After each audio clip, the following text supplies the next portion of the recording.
Picture this. You wake up tomorrow morning and you do what you always do. You walk into your kitchen, open the fridge, and reach for something you've been eating for years. Something you chose on purpose because you were told it's good for your heart. It's in millions of kitchens right now. It's probably in yours.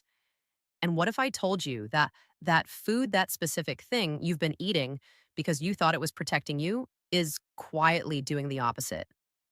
Not in some small, harmless way, in a way that's directly connected to the number one killer in the world. And the scary part? Nothing on the label is going to warn you. In fact, the label is the reason you bought it in the first place. Here's what most of us were taught: fat is bad for your heart, so you cut the fat. You swapped to the better options. You picked the ones that said heart healthy right on the front. And honestly, that made total sense. That's what we were all told to do for decades. But here's what nobody talks about. When companies changed these foods to match that advice, they had a problem. The food tasted terrible. So they quietly replaced what they took out with something else, something to make it taste good again. And that replacement, the thing that's now hiding in some of the most trusted healthy foods in your grocery store, is now linked to heart disease in ways most people have never heard explained. We're not talking about junk food. We're not talking about the stuff you already know is bad. We're talking about foods that look healthy, sound healthy, and are marketed as healthy. The ones sitting in your kitchen right now because you were trying to do the right thing. I'm Sophia, and this one honestly hits close to home for me. My parents' fridge looked exactly like what I just described: low fat, everything, for years, because that's what they were told. It wasn't until I started really digging into what the research actually says that I realized how much of that advice was missing, a huge piece of the puzzle. And that's what this video is about. I'm going to walk you through what's really happening inside your body when you eat these foods, the part that doesn't show up on the label and doesn't cause any obvious symptoms. By the end, you're going to understand exactly why your heart isn't getting the protection you think it is and what you can do about it starting today. Because once you see this, you can't unsee it. So let's get into it. Let's start with what most people are actually doing, because I don't want you to think I'm calling anyone out here. If you've been choosing low fat yogurt, drinking orange juice in the morning, grabbing granola bars as a snack, making smoothies with juice as the base, you were doing what you were told.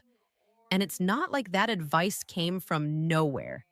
There was real science behind the idea that certain fats aren't great for your heart. That part is true. The problem is what happened next. The food industry took that advice and ran with it. They created thousands of low fat products. But when you take the fat out, food tastes awful. So they needed something to fix the flavor. And the answer, almost every single time, was sugar. Now here's where it gets wild. A single serving of flavored low-fat yogurt can have as much added sugar as a chocolate bar. A glass of orange juice, the thing you pour for yourself because it feels like a clean, natural choice, can have more sugar than a glass of cola. That heart-healthy granola sitting in your pantry might be more than a quarter sugar by weight. And none of this is hidden exactly. It's right there on the nutrition label. But nobody's looking there because the front of the box already told them it's good for their heart. So the question becomes, what is all that sugar actually doing once it gets inside your body? Because the answer is not what most people expect. Most of us think sugar is bad because it makes you gain weight, and extra weight is hard on your heart. And okay, that's partly true, but it's a tiny piece of a much bigger story. There was a major study published in JAMA Internal Medicine, one of the most respected medical journals in the world, that looked at this exact question. And what they found kind of changes everything. People who ate a lot of added sugar had a significantly higher risk of dying from heart disease. And here's the part that really matters, that was true even for people who weren't overweight. Let me say that again. The sugar was damaging their hearts independent of weight. So this is not just a weight issue, something else is going on. And to understand it, we need to follow the sugar into your body and see what actually happens. When you eat added sugar, especially the kind found in processed foods, which contains a lot of something called fructose, it goes straight to your liver. Now, your muscles, your brain, your whole body can use regular glucose for energy. But fructose, almost all of it lands on your liver's doorstep. Think of your liver like a small kitchen. It can handle a normal amount of prep work just fine. But fructose is like someone backing a truck up to that tiny kitchen and unloading 10 times more groceries than it can deal with. The kitchen can't keep up. So what does your liver do with all that extra stuff it can't process? It turns it into fat. Your liver literally starts converting sugar into fat. There's even a scientific name for this de novo lipogenesis. It basically means new fat creation. And that fat doesn't just sit quietly in the corner. Some of it stays in the liver, and we'll come back to why that's a big deal in a minute. But a lot of it gets packaged up and sent into your bloodstream. It raises your triglycerides, which is a type of fat in your blood. But here's the part that really got me when I first learned about it. It also changes your cholesterol in a sneaky way. You've probably heard of LDL cholesterol, the one people call bad cholesterol. But not all LDL is the same. There are big, fluffy LDL particles and small, dense ones. The big ones are like beach balls bouncing off a wall, they don't do much damage. The small, dense ones are like little darts. They can actually pierce through the lining of your blood vessels and start building up inside. Excess sugar pushes your body to make more of those small, dangerous, dart-shaped particles. And on top of all that, sugar also switches on inflammation. It causes your body to release inflammatory signals, and it creates these harmful little compounds called AGE's advanced glycation end products, where sugar molecules basically stick to proteins in your blood and damage the inside of your blood vessels. Imagine the lining of your arteries is supposed to be smooth, like a freshly waxed floor. Ages are like someone throwing sand all over that floor. Now, everything that flows past it causes friction and wear. I know that's a lot of biology, and I promise I'm not trying to turn this into a textbook. But the reason I'm walking you through every step is that this is what's happening inside your body every time you eat those foods, and you don't feel any of it. There's no pain, no warning sign, no moment where your body taps you on the shoulder and says, hey, your liver just made a bunch of extra fat and your artery walls are getting roughed up. It's completely silent. And that's what makes it so dangerous. And it doesn't stop with one problem. This is where it turns into a chain reaction. Remember that fat building up in the liver? When too much of it stays there, you get a condition called non-alcoholic fatty liver disease. Research suggests this now affects roughly 1 in 4 adults around the world. And here's the cruel part. A fatty liver gets worse at managing blood sugar, which means your body needs to pump out even more insulin to keep up, which causes more fat storage, which makes the liver worse, which raises blood sugar more. It feeds itself. Meanwhile, all that extra insulin your body's producing, over time your cells start ignoring it. They stop responding the way they should. This is called insulin resistance, and it's now understood to be one of the central engines driving heart disease, not just diabetes. Insulin resistance raises your blood pressure, increases triglycerides, worsens inflammation, and promotes fat storage around your organs. So the full chain looks like this. Sugar overwhelms the liver makes dangerous fats, insulin resistance builds, inflammation climbs. Your artery walls get damaged from the inside, plaque starts forming. Each step makes the next one worse. And the whole thing started with breakfast. If you're finding this helpful, by the way, and it's changing how you think about what's in your kitchen, I'd really appreciate it if you hit subscribe. I break down research like this every single week, and the next one honestly matters just as much as this one. Now, here's why this is so easy to miss, and why I think it's especially important for anyone watching this who's in their 40s, 50s, 60s, or beyond.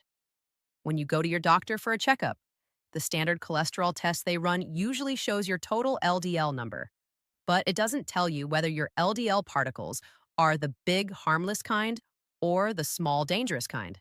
So your results can look perfectly normal while underneath, the real picture is much worse. Same thing with blood sugar. Your fasting glucose can look fine for years because your body is compensating by cranking out extra insulin. The problem is building, but the standard tests don't catch it until it's advanced. There are better tests out there, things like fasting insulin levels or an advanced lipid panel that shows particle size, but most people never get them because they're not part of routine screening. And age makes all of this worse. As you get older, your body becomes less efficient at handling sugar. Your insulin sensitivity naturally drops. Your liver doesn't bounce back as easily. Inflammation tends to rise on its own. So the same sugar intake that a 25-year-old might handle without much trouble hits much harder when you're 50 or 60. For women who have gone through menopause, this is even more relevant. Estrogen actually helps protect your blood vessels and supports a healthier cholesterol balance. When estrogen declines, those protections weaken, and the damage from excess sugar has fewer buffers standing in its way. And here's what really ties it all together, the reason so many people never figure this out. Sugar has dozens of different names on ingredient labels: high fructose corn syrup, cane sugar, agave nectar, rice syrup, dextrose, maltose. The list goes on and on. No added sugar doesn't always mean what you think it means. Low fat almost always means more sugar was added. And those heart health logos on the front of the package, many of them are paid placements or based on criteria that haven't been updated in decades. You're trying to make good choices in a system that makes it genuinely hard to see the truth. And honestly, if that makes you a little frustrated right now, it should, because it's not your fault. You were following the advice you were given, buying the foods that were marketed as safe, and trusting a system that didn't give you the full picture. But here's the good news: now you have it. And what you do with it from here is entirely in your hands. So now you understand what's happening inside your body. You see the full chain: the sugar, the liver, the dangerous fats, the inflammation, the artery damage. The question is, what do you actually do about it? And the good news is, the single biggest change is simpler than you might think. Stop trusting the front of the package. That's it. That's the shift. Stop looking at the heart logos, the low fat labels, the words natural and wholesome, and start flipping the product over. Look at the nutrition facts panel. Find the line that says added sugars. That one line will tell you more about what that food is actually doing to your heart than anything printed on the front of the box. The American Heart Association recommends keeping your added sugar intake under about 25 grams a day if you're a woman, and under 36 grams if you're a man. And I can almost guarantee once you start checking, you're going to be shocked at how fast those numbers add up. A single flavored yogurt and a glass of juice at breakfast, and you might already be past your entire day's limit before you've even left the house. And here's why this one change is so powerful. Remember everything we talked about: how excess sugar overwhelms your liver, how your liver turns it into dangerous fat, how that fat raises your triglycerides and shifts your cholesterol toward the small, dense particles that damage your arteries, how it drives insulin resistance and inflammation. When you reduce the added sugar coming in, you're cutting off the raw material that feeds that entire chain. Your liver gets a chance to catch up. Your pancreas doesn't have to work as hard pumping out insulin. Your cells start responding to insulin more normally again. The inflammatory signals start to quiet down.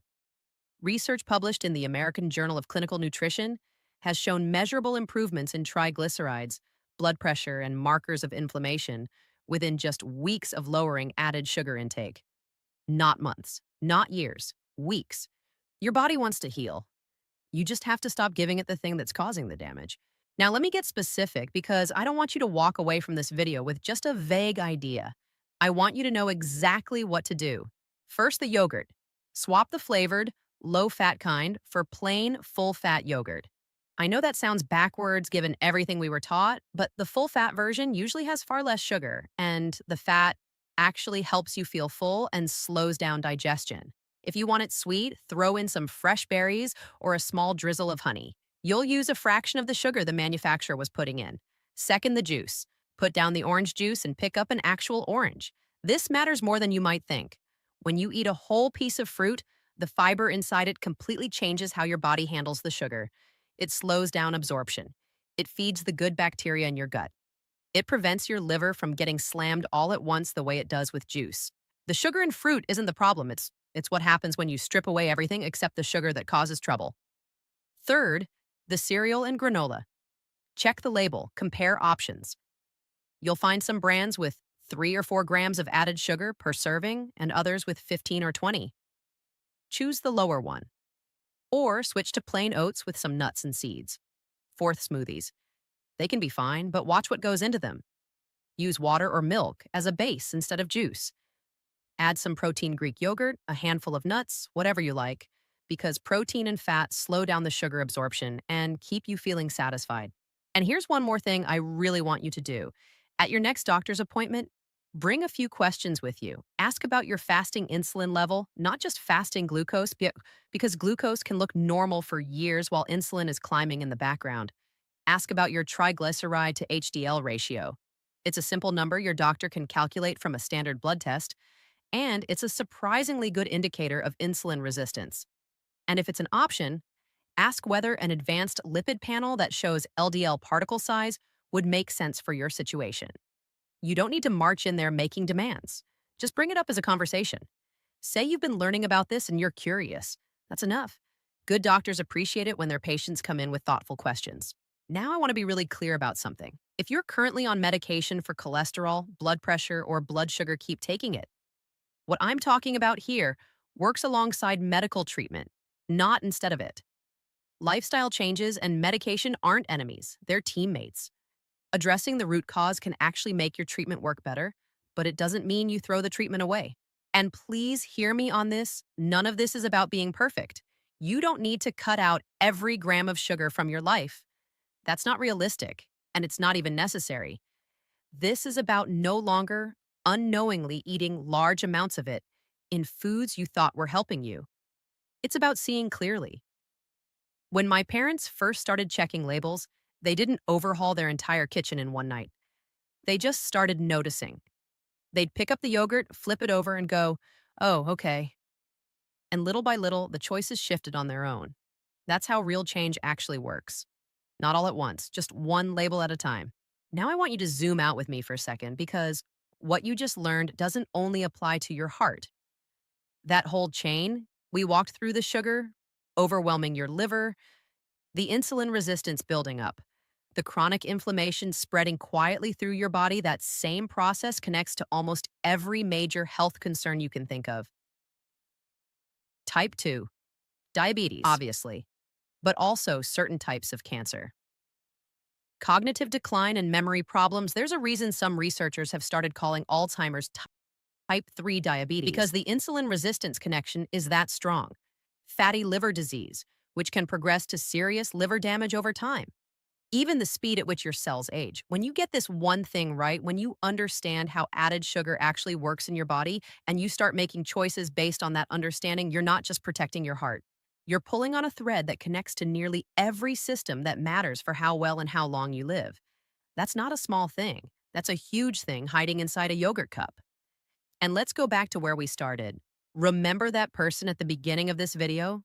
The one doing everything right, grabbing the low-fat yogurt, pouring the juice, choosing the granola with the heart symbol on the box, and their doctor keeps telling them their numbers are getting worse? Now it makes complete sense, doesn't it? They weren't lazy, they weren't careless, they weren't failing at being healthy. They were following a map that was pointing them in the wrong direction. The foods they trusted weren't what they claimed to be, and the damage happening inside the liver fat, the small dense particles, the inflamed artery walls was completely invisible. No symptoms, no warnings, just a quiet cascade that standard tests weren't designed to catch. Of course, they were confused. Anyone would be. But that's not you anymore. You now understand something that most people walking around right now still don't. And that's not because they're less smart or less careful than you. It's because this information is buried under decades of outdated advice and billions of dollars of food marketing that hasn't caught up to what the science actually shows. You can see through it now. You can pick up a product, flip it over, and know exactly what to look for. You can understand why your doctor might flag certain numbers. You can make choices based on how your body actually works instead of what a box is trying to sell you. That's a real advantage, and you earned it by paying attention for the last few minutes. So here's what I want you to take with you. 3 things. First, check the label, not the logo. The front of the package is marketing. The added sugar line on the back is the truth. Make that your habit starting tonight. Second, choose foods that are as close to their original form as possible. Whole fruit over juice. Plain yogurt over flavored. Real oats over sweetened cereal. The less a food has been changed from how it grew, the better your body handles it. Third, have the conversation with your doctor. Ask about fasting insulin. Ask about your triglyceride to HDL ratio. Ask whether a closer look at your cholesterol particles makes sense. Walk in with questions. You'll walk out with better answers. The thing that gets me about this whole topic is that the people being hurt the most are the ones who were trying the hardest. They didn't ignore the advice. They followed it. They bought the right products. They made the smart choices, and the system let them down. That's not okay. And if this video made you rethink even one thing sitting in your fridge right now, just one thing, then it did exactly what it was supposed to do. Take care of yourself. And I mean that not in a generic end of video kind of way. I mean, go home tonight, pick up that yogurt, or that juice or that granola bar, flip it over and just look. That's all. Just look. And if you want to tell me what you found, drop it in the comments. What's one healthy food you're going to check the label on after watching this? I read every single one. And if this helped you, share it with someone you care about because chances are they've got the same foods in their kitchen and they have no idea. I'll see you in the next one.